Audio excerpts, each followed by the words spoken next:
Clip number 274۔ انشاءاللہ اس clip میں سورہ انعام کا تعارف اور آیت نمبر 1 سے 3 تک کی تلاوت، ترجمہ اور تفسیر قرآن صراط الجنان سماعت فرمائیں گے۔ سورۃ الانعام۔ سورہ انعام کا تعارف۔ مقام نزول۔ حضرت عبداللہ ابن عباس رضی اللہ تعالی عنہما فرماتے ہیں کہ پوری سورہ انعام ایک ہی رات میں مکہ مکرمہ میں نازل ہوئی، اور انہی سے ایک روایت یہ بھی ہے کہ سورہ انعام کی 6 آیتیں مدینہ منورہ میں نازل ہوئیں اور باقی سورت ایک ہی مرتبہ مکہ مکرمہ میں نازل ہوئی۔ رکوع اور آیات کی تعداد، اس میں 20 رکوع اور 165 آیتیں ہیں۔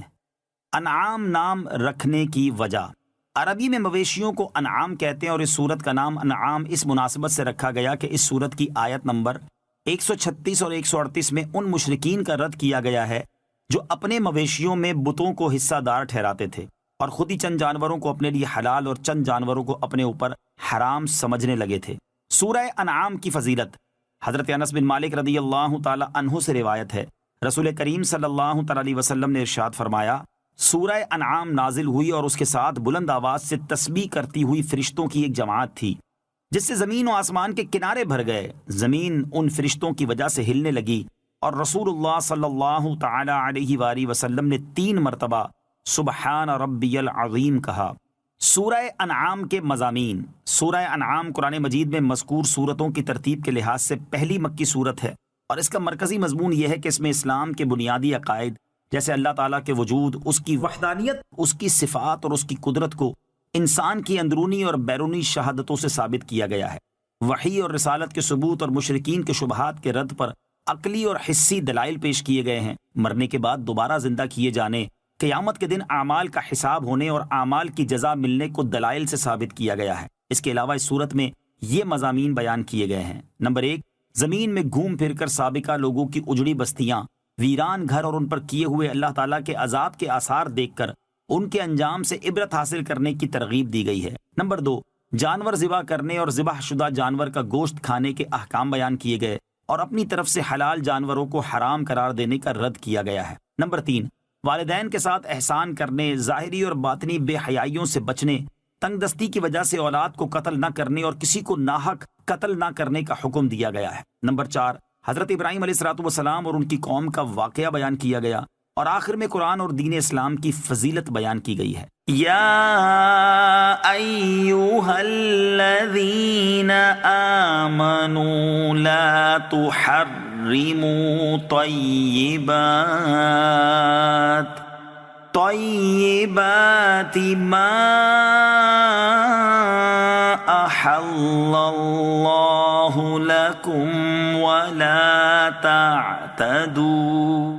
ترجمہ، اے ایمان والو، ان پاکیزہ چیزوں کو حرام نہ قرار دو جنہیں اللہ نے تمہارے لیے حلال فرمایا ہے، اور حد سے نہ بڑھو۔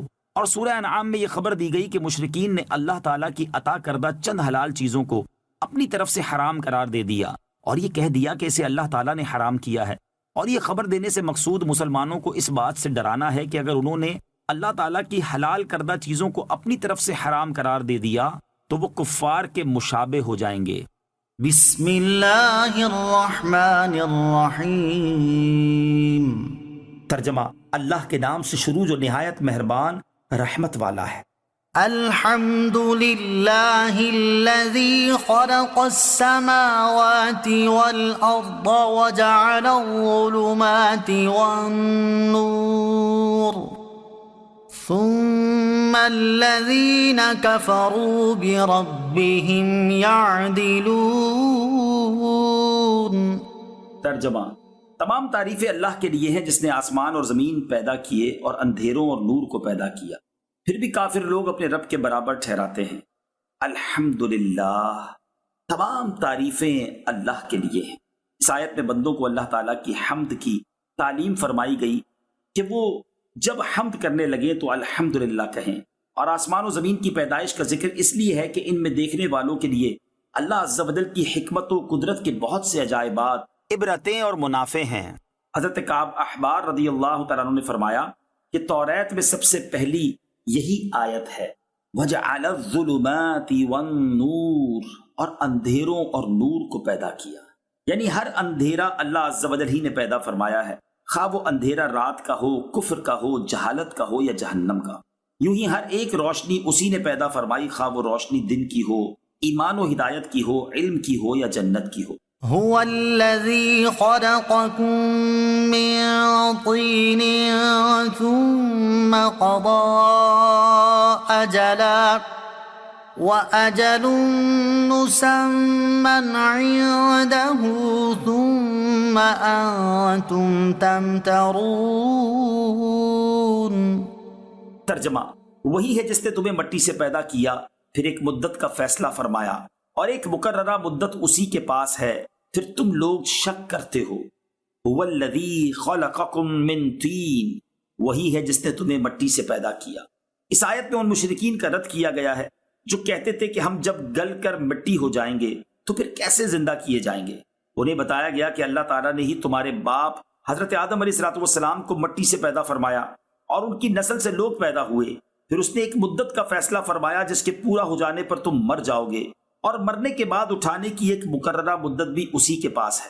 پھر اے کافروں، تم مرنے کے بعد دوبارہ زندہ کیے جانے میں شک کرتے ہو، حالانکہ تمہیں علم ہے کہ تمہاری تخلیق کی ابتدا کرنے والا اللہ تعالیٰ ہے، اور جو پہلی بار پیدا کرنے پر قادر ہے تو وہ دوبارہ زندہ کرنے پر بدرجائے اولا قادر ہے۔ وَهُوَ اللَّهُ فِي السَّمَاوَاتِ وَفِي الْأَرْضِ يَعْلَمُ سِرَّكُمْ وَجَهْرَكُمْ وَيَعْلَمُ مَا تَكْسِبُونَ۔ ترجمہ، اور وہی اللہ آسمانوں میں اور زمین میں لائق عبادت ہے، وہ تمہاری ہر پوشیدہ اور ظاہری بات کو جانتا ہے اور وہ تمہارے سب کام جانتا ہے۔ وَهُوَ اللَّهُ فِي السَّمَاوَاتِ وَفِي الْأَرْضِ، اور وہی اللہ آسمانوں میں اور زمین میں لائق عبادت ہے۔ اس سے پہلی آیت میں اللہ تعالیٰ کی قدرت کاملہ کا ذکر کیا گیا، اور اس آیت سے اللہ تعالیٰ کے کامل علم کا ذکر کیا جا رہا ہے۔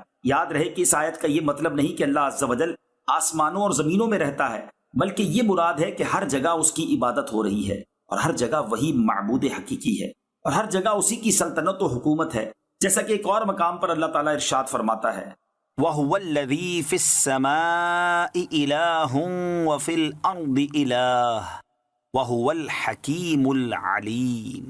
ترجمہ، اور وہی آسمان والوں کا معبود ہے اور زمین والوں کا معبود ہے، اور وہی حکمت والا، علم والا ہے۔ یعلم سرکم وجہرکم، وہ تمہاری ہر پوشیدہ اور ظاہر بات کو جانتا ہے۔ امام غزالی رحمۃ اللہ تعالی علیہ فرماتے ہیں، اللہ تعالیٰ تمام معلومات کا عالم ہے، زمین کی تہ سے لے کر آسمانوں کی بلندی تک جو کچھ جاری ہے سب کا احاطہ فرمانے والا ہے۔ وہ ایسا عالم ہے کہ اس کے علم سے زمین و آسمان کا کوئی ذرہ باہر نہیں جا سکتا، بلکہ وہ سخت اندھیری رات میں صاف چٹان پر چلنے والی سیاہ چونٹی کے چلنے کی آواز کو بھی جانتا ہے، وہ فضا میں ایک ذرے کی حرکت بھی جانتا ہے، وہ پوشیدہ امور سے واقف اور دلوں کے وسوسوں، خیالات اور پوشیدہ باتوں کا علم رکھتا ہے۔ اس کا علم قدیم ازلی ہے، اور وہ ہمیشہ ہمیشہ اس علم کے ساتھ موصوف رہا ہے۔ اس کا علم جدید نہیں، اور نہ ہی وہ اس کی ذات میں آنے کی وجہ سے حاصل ہوا ہے۔